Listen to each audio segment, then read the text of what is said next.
Imagine the internet. Now, imagine it without electricity, without silicon chips, without anything digital at all. Instead, picture a room-sized contraption of brass gears, spinning wheels, and clanking levers, all powered by steam. This isn't science fiction. It was the dream of one man in the 1830s, long before anyone had even heard of a computer. His name was Charles Babbage, and he was the genius who nearly invented the internet. Over a century too early, Babbage was a brilliant British mathematician and inventor, and he was frustrated by human error. In his time, complex mathematical tables for navigation and engineering were all calculated by hand, a process filled with mistakes. Babbage thought, what if a machine could do the math perfectly every single time? His first idea was the difference engine, a mechanical calculator. But his ambition didn't stop there. He soon envisioned something far grander, the Analytical Engine. This wasn't just a calculator, it was a general-purpose computer.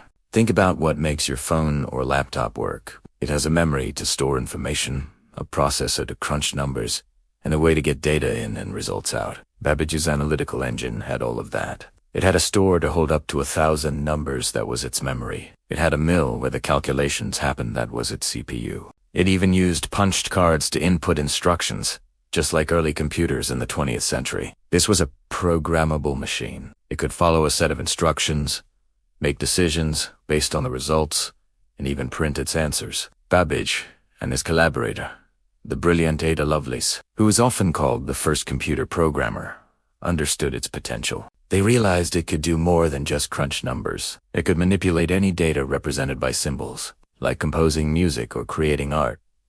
So, why aren't we living in a steampunk world of brass computers? The simple, frustrating answer is money. The Analytical Engine was incredibly complex and expensive to build.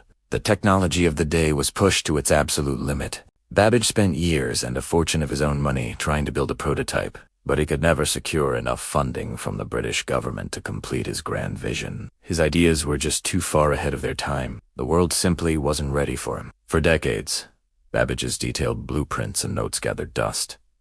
He died feeling like a failure, but his legacy was far from over. Almost 100 years later, when pioneers like Alan Turing and Howard Aiken were laying the groundwork for the modern digital age, they discovered Babbage's work. His designs for the Analytical Engine were a revelation. They proved that the core concepts of computing had been figured out a century before. The first real computers of the 1940s were, in many ways, the electronic fulfillment of Babbage's mechanical dream. So the next time you browse the web or watch a video, remember Charles Babbage, the man who saw the digital future in a world powered by steam. He didn't just dream of a single machine. He dreamed of the very logic that connects our world today. Thanks for watching. If you enjoyed this trip back in time, don't forget to like, subscribe, and hit that notification bell for more stories about the hidden history of technology. See you next time.